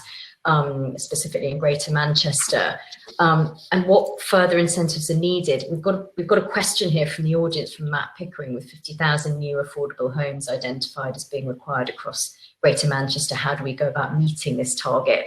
And we've got another one from Ikram about what council resources are really required to support plans. So I wonder what you think of the policy landscape. Will it go far enough towards tackling those issues? Hi, hopefully you can hear me a bit better. That's now. much better, yes. Yeah, good, perfect. good. Thank you for changing that. I suppose starting with the GMSF, clearly it's most people who are listening will have seen that this is out for consultation in December. I think personally, I'm a bit disappointed in terms of the housing targets that were within the GMSF. The GMSF is looking at delivering just over 10,500 houses a year. That's actually below the level of recent activity. And COVID is mentioned within the intro sections of the consultation, but it suggests that COVID actually might be a lever for reducing the amount of housing requirement that might be needed in Greater Manchester.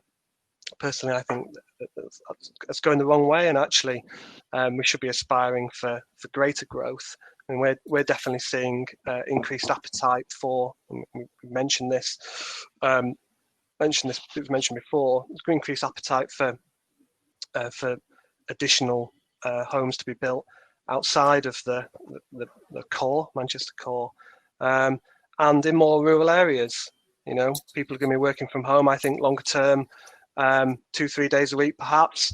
They'll still want to be close to public transport to be able to get into the city, but it's not going to be a necessity to do that every day, I don't think. So I think there needs to be a greater look at how housing is potentially distributed around GM. I think, I suppose talking about sustainability and design, there are clear policies within the GMSF that aim to look towards carbon neutrality, and there's a clear desire within Greater Manchester to hit net zero within the next 15 years. So it's good to see that there are policies requiring us to look towards developing housing that is net zero. I suppose my concern is that there seems to be a gap there with respect to the existing housing stock. You know, you see the government putting money into improving energy efficiency of the existing housing stock, but actually there needs to be a significant amount of government, probably high-level investment, to give that confidence for the housing industry to really look at switching towards more carbon neutral energy development and efficiency. I think at a national level, in the long term, the planning white paper is is going to, I think, be a good thing in terms of providing certainty for the development industry. My concern is that in the short term, it's yet another tinkering with the planning system, yet more uncertainty in the short term. I mean, you look at housing, for instance, calculating housing requirement. Depending on where a council is in their local plan, you could be looking at 4 different ways of calculating housing requirement. I mean, that can't be good for anyone. So I think my message is, good in that we're looking at some reforms to the planning system, but actually there's a lot of uncertainty there still in the short term to allow developers to get on and get that certainty to build houses. Okay, that's interesting. Thanks, Dan.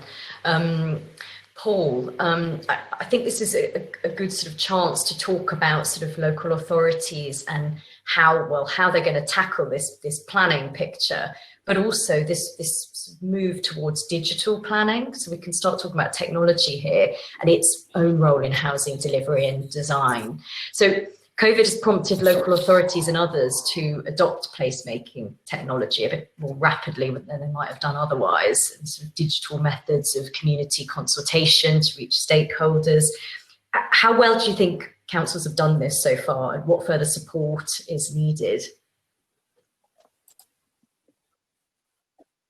I think they've, generally speaking, made a good fist of it so far. Change has come rapidly.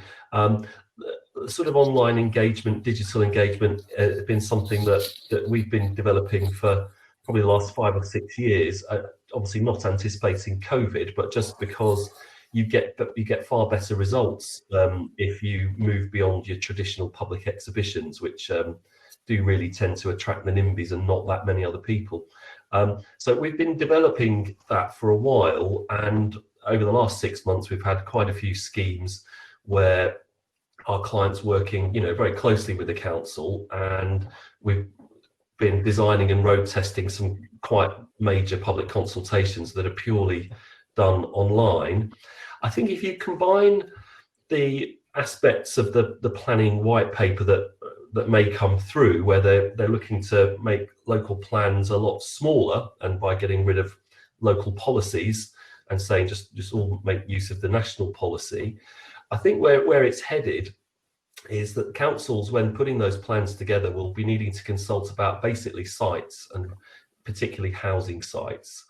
And I think what you'll end up with is them producing an app, a website and an app, and people will zoom in to where they live or near around where they live and look at what's proposed, and touch the touch screen, and their comment will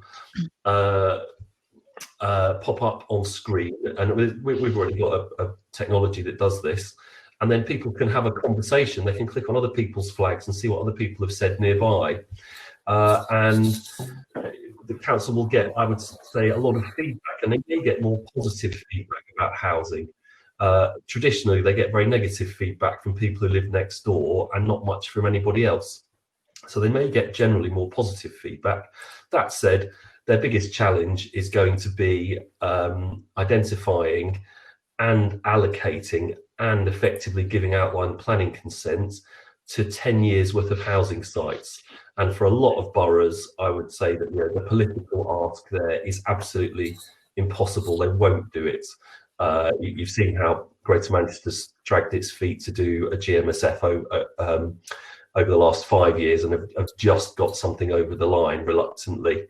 There's a lot of other boroughs that will get even more stuck. So that's going to be a big ask.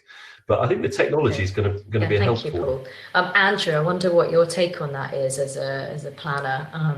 I mean, particularly planning and delivering sort of long-term schemes of the type that you guys have been doing. How do you think that the planning process, and specifically the sort of technology, the digital planning piece, could actually help to sort of shape some of those communities for the future?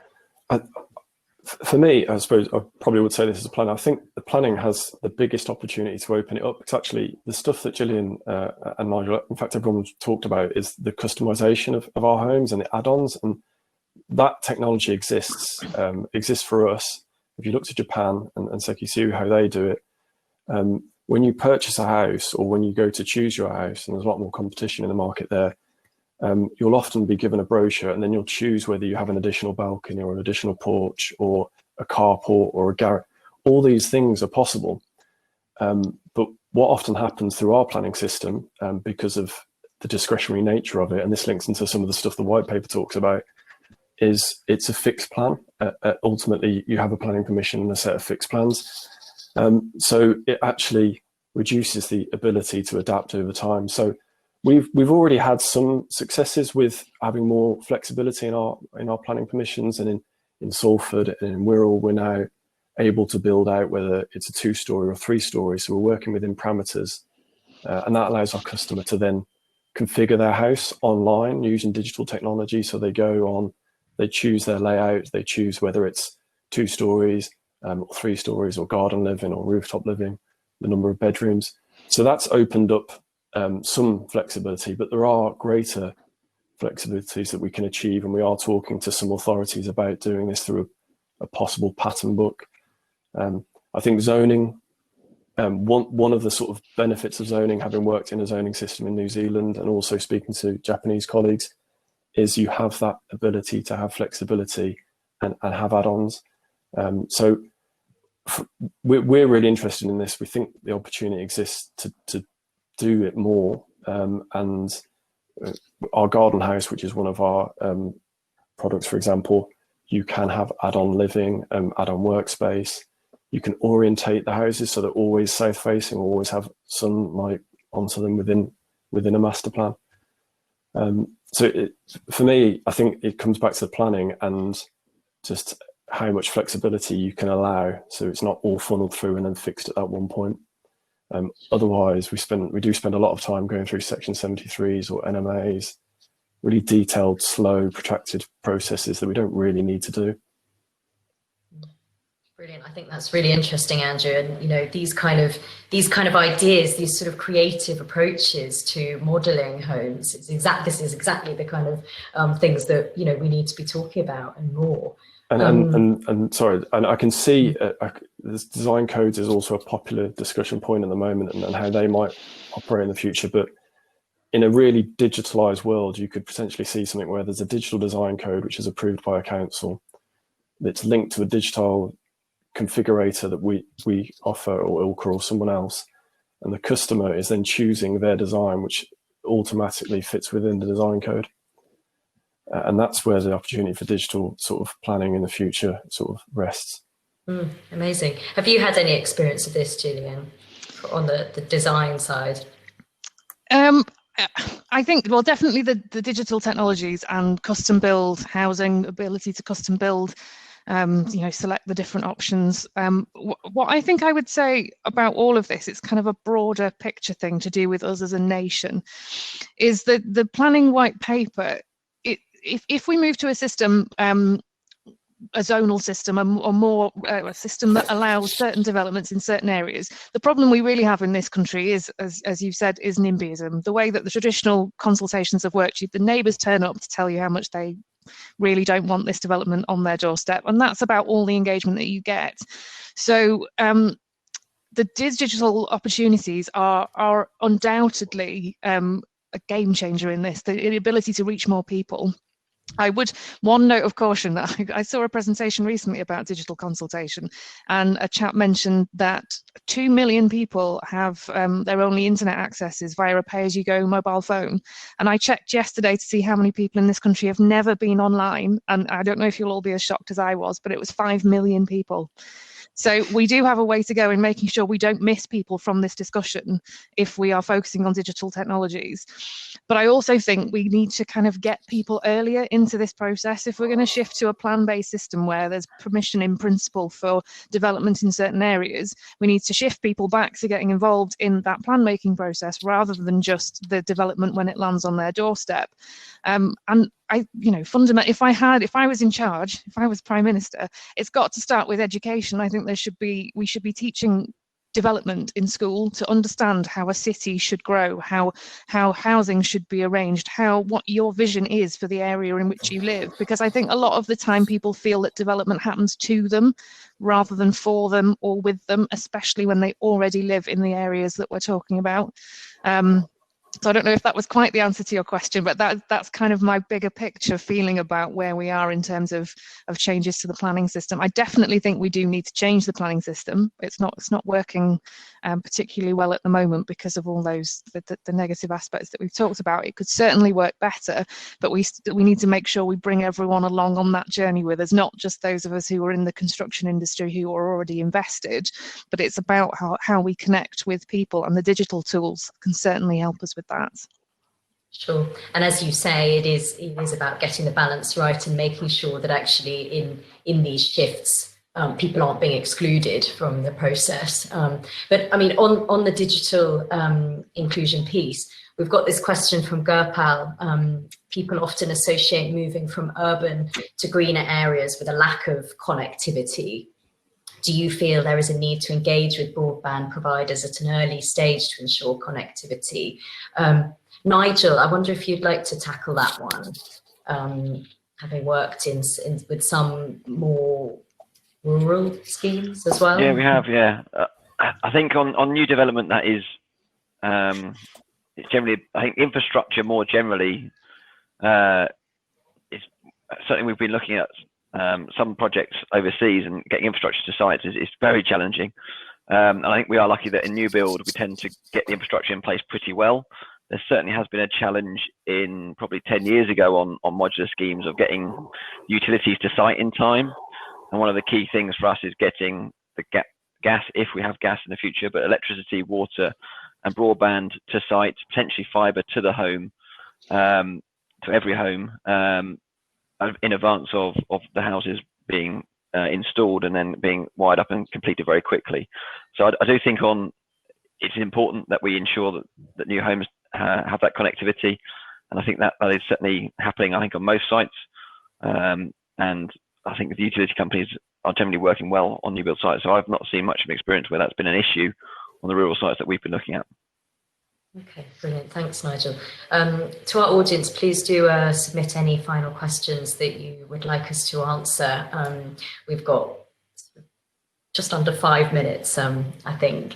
The final sort of topic that I'd like to look at is actually related to this sort of transport connectivity in a different way, not the technological way, but actual transport and moving around.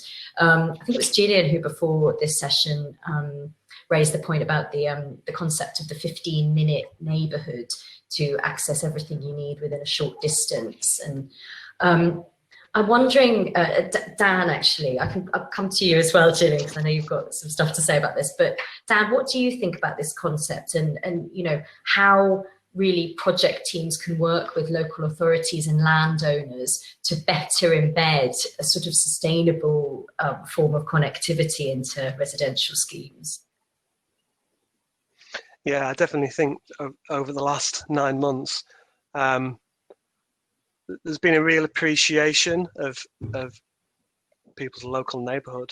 I know I've definitely explored roads I've never been down where I live.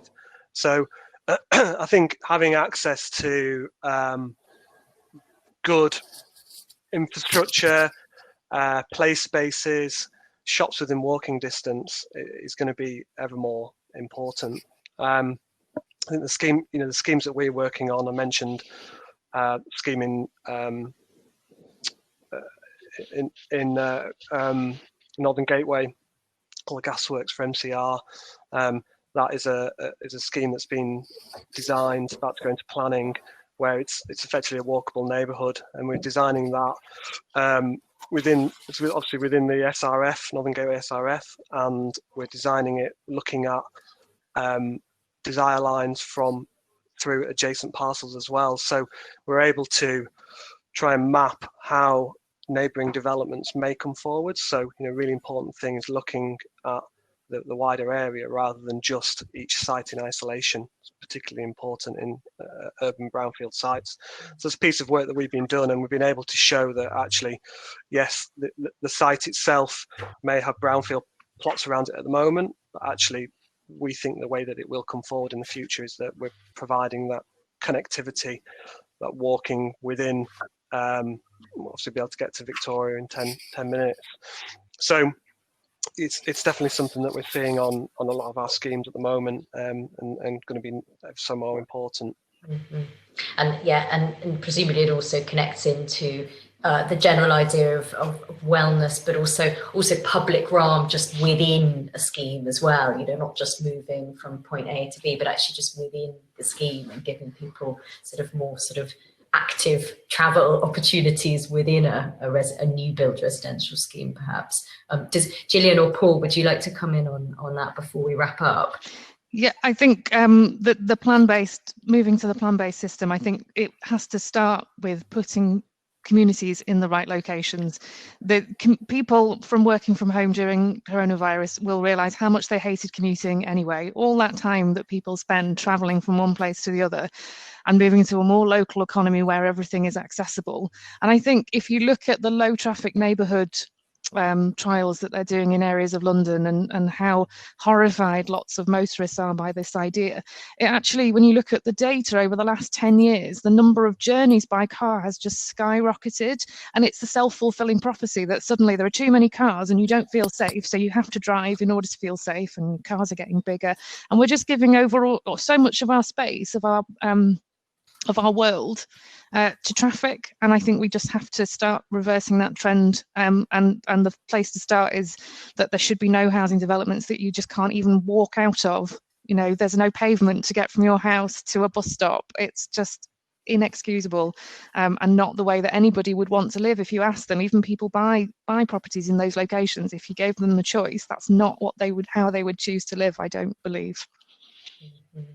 Okay, and Paul Eaton in the audience says that technology, as well as connectivity, technology can also benefit residents or tenants from a health and mental well-being perspective.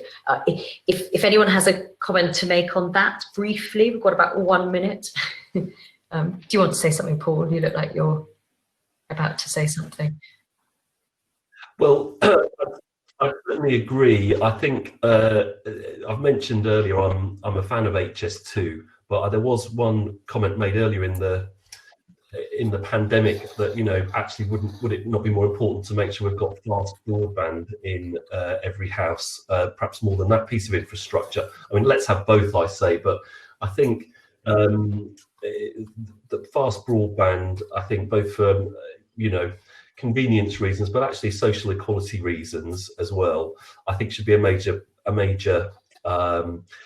priority for the government. And if they can help get that rolled out faster through planning and new development, then so much the better. Okay, thanks, Paul. I'm afraid that's all we've got time for, everyone. So what a great conversation. We got through a lot. So thank you so much to our speakers for their comments and views, and also to our audience for your engagement and questions. I hope the event has been useful and interesting for everyone watching, and that we've managed to pin down some useful learnings to guide the industry over the coming months in this sometimes sort of challenging time. Thanks again to our sponsors, Trowers and Hamlins, Lexington Communications, WSP, Sigma Capital Group, Rendell and Rittner, and Close Brothers Property Finance, and to our virtual exhibitor, G-Builder. If you enjoyed the networking and you want to give it another go, we've got a further half an hour so you can stay around and chat to guests and share thoughts on today's subject. You can also arrange follow-ups in the other room or private sort of one-to-one sessions here. Our next Place Northwest event will be the Merseyside Development Update on 12th of November. You can register for this via our website, placenorthwest.co.uk. So finally, thanks so much again for coming today, and we hope to see you all very soon. Thanks.